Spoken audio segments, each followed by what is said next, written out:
welcome back to my YouTube channel. So this video is gonna be very important. मतलब क्या तुम अगर अपनी प्रिपरेशन को लेके सीरियस हो जाओगे तो क्या तुम अभी भी नीट क्रैक कर सकते हो? So stay tuned till the end because this video is gonna help you a lot. See, the main point is मतलब तुम्हें कोई बता दे कि तुम अभी भी नीट क्रैक कर सकते हो तो तुम तभी नीट क्रैक करोगे क्या? देखो ऐसा नहीं है, तुम्हें अपने अंदर से सेल्फ मोटिवेशन बाहर लाना पड़ेगा कि हाँ मुझे करना है। एंड चाहे 7 महीने हो, चाहे 8 महीने हो, कितने भी महीने हो, तुम नीट क्रैक कर सकते हो। बस तुम्हें अपने अंदर से ये कॉन्फिडेंस लाना है कि हाँ तुम्हें करना है और तुम कर सकते हो और तुम्हारा नीट क्लियर हो जाएगा। अब अगर तुम लोग नए हो तो सब्सक्राइब करो, वो जो लाल वाला बटन है उसके साथ स्कैम करो या फिर महफिल जमाओ, मुझे नहीं पता, बस क्लिक हो जाना चाहिए। So starting with the mistakes जो most of the NEET aspirants करते हैं कि आप लोग ना बहुत लंबे लंबे जो टाइम टेबल्स बनाते हो, मतलब पूरे महीने के बनाते हो, पूरे ईयर के बनाते हो। तो देखो ये सब नहीं करना है। तुम्हें क्या करना है, अपने मंथली टारगेट्स नहीं बनाने हैं, तुम्हें डेली टारगेट्स बनाने हैं। क्योंकि देखो अगर तुम डेली टारगेट्स बनाओगे ना, तुम्हारे डेली टारगेट्स अचीव करना ईजी है। आज बनाया और आज ही उसको पूरा अचीव कर लिया तो तुम्हें ना अंदर से बहुत ज्यादा मोटिवेशन फील होगा। तुम्हें कभी करके देखना, तुमने लिखी 4 चीजें और वो अगर तुम्हारी एट नाइट तुम्हारी कंप्लीट हो रही है ना, तुम्हें इतनी खुशी मिलेगी ना कि हाँ आज का पूरा दिन तुम्हारा प्रोडक्टिव है। तो तुम्हें क्या करना है, डेली टारगेट्स बनाने हैं, मंथली टारगेट्स नहीं बनाने। सेकेंड द मोस्ट इम्पॉर्टेंट, आपका जो फुल सिलेबस है ना वो बहुत ज्यादा, मतलब कुछ बच्चों का तो कंप्लीट ही नहीं होता। वो पता बिल्कुल एंड टाइम तक कंप्लीट ही करते रह जाते हैं और फिर उन्हें लगता है कि कितने मार्क्स आ जाएंगे। तुम्हें क्या लगता है जो टॉपर्स होते हैं उनका सिलेबस कब पूरा होता है? उनका सिलेबस एटलीस्ट 3 महीने पहले पूरा होना चाहिए। तो अगर तुम अभी देख लो, मोस्ट प्रोबेबली पता नीट कब होगा? नीट मोस्ट प्रोबेबली इस बार देखो कोई पोस्टपोन की कोई डेट है नहीं, तो मई या फिर अगस्त में तुम्हारा नीट हो जाएगा। तो अगर तुम अभी भी काउंट करो, अक्टूबर, नवंबर, दिसंबर, जनवरी, फेब, मार्च, अप्रैल, मई, तुम्हारे पास अभी भी 8 महीने हैं एटलीस्ट, ठीक है।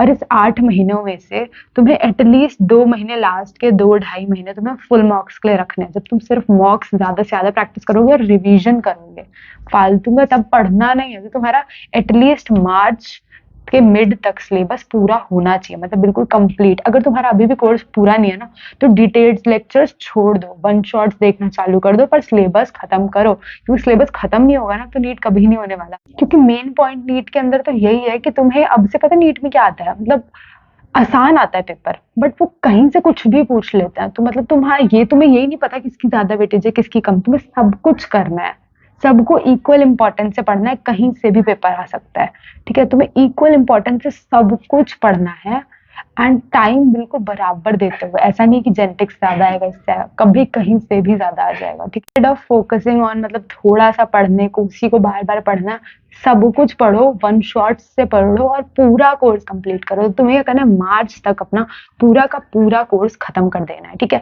एंड विद डेली टारगेट्स बनाओ कि आज ये करूंगा और आज इसको खत्म करो। एक देखो तुम 4-5 चीजें लिखे, उसमें 1-2 चीजें रह जाए ना तो ठीक है, तुम उसके लिए सैड नहीं होना कि ठीक है तुमने बहुत कुछ फिर भी कर लिया।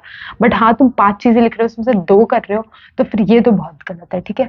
तुम्हें ऐसा नहीं करना, तुम्हें 5-6 चीजें लिखी उसमें से 1-2 रह गई तो कोई बात नहीं, तुम अपने डेली टारगेट्स पर अच्छा चल रहे हो, ठीक है। एंड सबके बाद उसके बाद टाइम मैनेजमेंट। बच्चे पता क्या करते हैं, मतलब किसी दिन जोश में आके, तुम भी बता दो, तुमने भी बहुत किया होगा कि मतलब बिल्कुल डायरेक्ट ही पढ़ते हैं, बिल्कुल 15-16 घंटे पढ़ लेते हैं। नहीं तो फिर उसके बाद पता क्या होगा, उसके नेक्स्ट 2-3 दिन ना तुम 3 घंटे भी नहीं पढ़ पाओगे, तुम्हारी एफिशिएंसी खत्म हो जाएगी। देखो तुम्हें क्या करना है कि 12 घंटे पढ़ो, 13 घंटे पढ़ो और बचे वो 12-13 घंटे एंजॉय करो, अपना सो खाओ पियो। 24 घंटे है, 12 घंटे तुम्हें काम करना है, 12 घंटे तुम जो करना है बाकी करो, उसमें 6 घंटे सो, बचे हुए 6 घंटे में खाओ पियो, ऐश करो, जो करना है करो, ठीक है।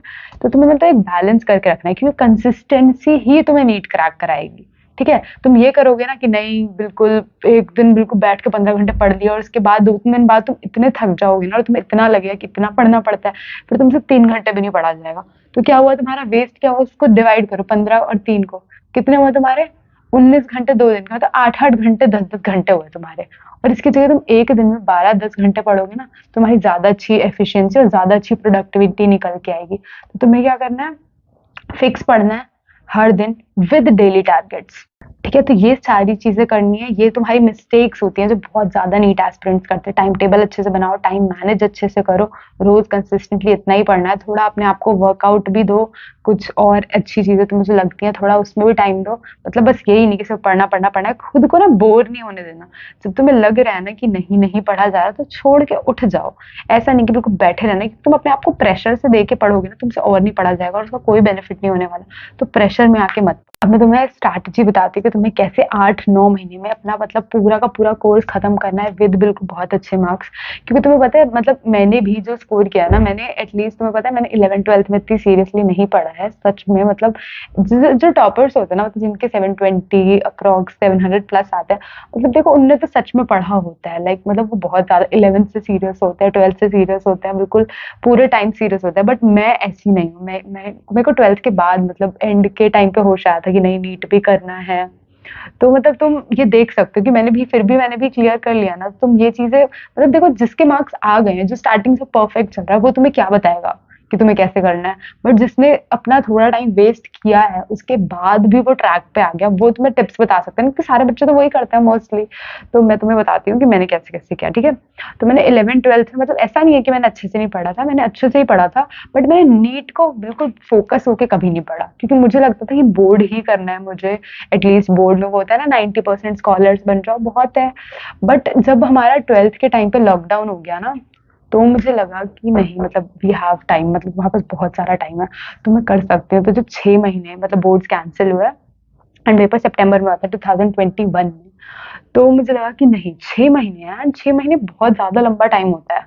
तो 6 महीने में भी मैंने अपना पूरा कोर्स विद सबके one shot, chemistry, physics, biology, अगर तुम ढंग से टाइम दो तो तुम तीनों के वन शॉट्स मैंने विद कंप्लीट करे, पूरे नोट्स बना के, और फुल मार्क्स भी बहुत सारे लगाए 6 महीने के अंदर। तो तुम्हारे पास तो भी 7-8 महीने, तुम सब कुछ कर सकते हो।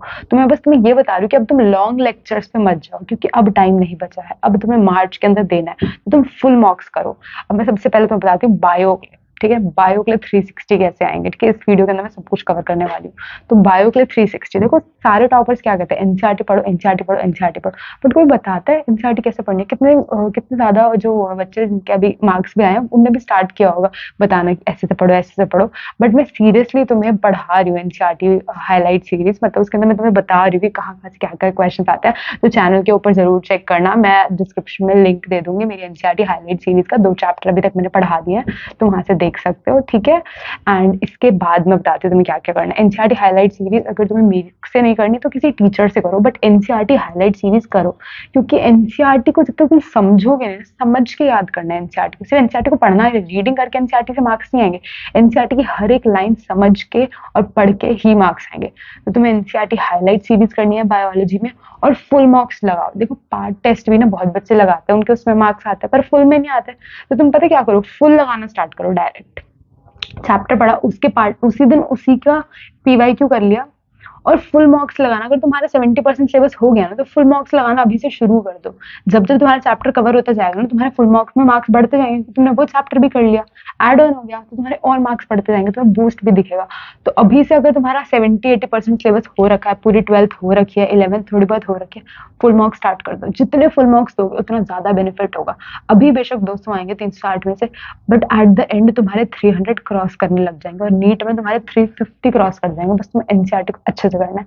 तो बायोलॉजी में इतना कर लो, वन शॉट फुल मार्क्स बहुत है। मैंने इससे ज्यादा कुछ भी नहीं किया, कोई बुक नहीं, कुछ भी। इंपॉर्टेंटली फिजिक्स में क्या क्या करना है, देखो फिजिक्स में आज की डेट में तुम वन शॉट्स करोगे ना, तुम्हारा तभी बेनिफिट है। अब तुम लॉन्ग लेक्चर्स पे जाओगे तो नहीं होने वाला। वन शॉट्स करो, और क्या करोगे, जो क्वेश्चंस प्रैक्टिस करो एनसीईआरटी बेस्ड, बस बहुत है।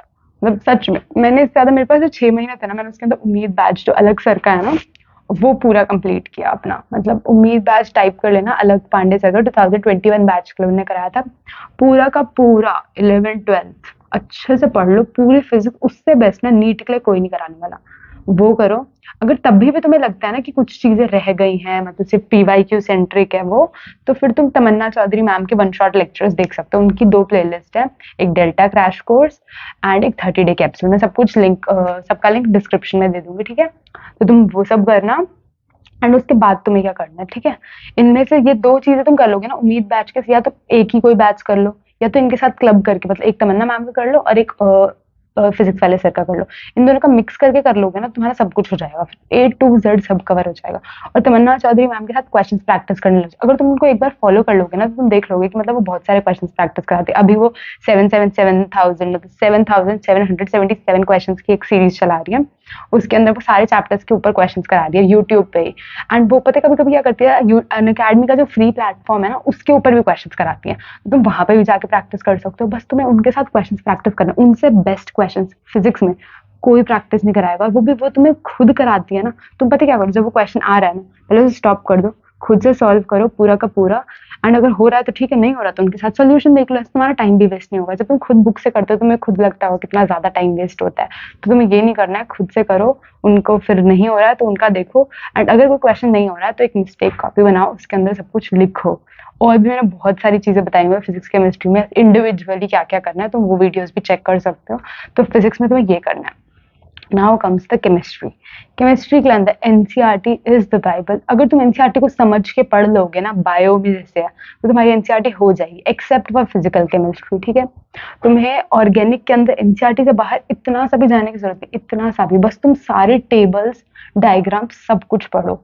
ऑर्गेनिक के अंदर भी जो तुम्हें लगता है ना कि हाँ बहुत बच्चों से मतलब रिएक्शंस याद नहीं होती, ये नहीं होता, तुम एक बार रट लो, जैसे तैसे रट लो। बट एनसीईआरटी से बाहर का ऑर्गेनिक रिएक्शन भी नहीं आता नीट के अंदर, तुम मैच कर लो पेपर में। एनसीईआरटी से बाहर का कोई इक्वेशन नहीं आया हुआ, ठीक है। तो ऑर्गेनिक में भी बस एक फिजिकल का पार्ट है, उसके अंदर जो क्वेश्चंस है ना वो थोड़े डिफिकल्ट होते हैं, मतलब नहीं होते बच्चों से सॉल्व। फिजिक्स के न्यूमेरिकल भी जिन बच्चों से हो रहे होते हैं ना सॉल्व, उनसे भी फिजिकल केमिस्ट्री के क्वेश्चन सॉल्व होते हैं। तो तुम पता है क्या करो, फिजिकल केमिस्ट्री के लिए वन शॉट लेक्चर्स देखो, विशाल तिवारी सर के देख सकते हो, मैंने भी उनके ही देखे हैं, ठीक है। एंड उसके साथ साथ तुम उनके पास ही में मतलब वो भी क्वेश्चन प्रैक्टिस करा दो। तुम उनके यूट्यूब चैनल को एक बार फॉलो करके देखो, वो जो जो चीजें करा रहे हैं ना, बस तुम्हें ना अपने लिए टीचर सिलेक्ट करने हैं कि इन्हीं को फॉलो करेंगे 8-9 महीने। एंड ट्रस्ट रखो उनके ऊपर, वो जो चीजें करा रहे हैं उन सबको फॉलो करते जाओ। अपने आप को बोर मत होने दो, तुम बहुत अच्छा कर सकते हो, ठीक है। तो that's it for this video. Thank you for watching this and I hope this video helps you all. And मैंने अपना इंट्रो तो दिया ही नहीं इस वीडियो में। My name is Prerna and अगर आप इतना एंड तक आए हो तो do subscribe my channel and I have recently cleared my NEET and counseling भी आज से स्टार्ट होने वाली है, so let's see कौन सा कॉलेज मिलता है। Thank you, bye bye.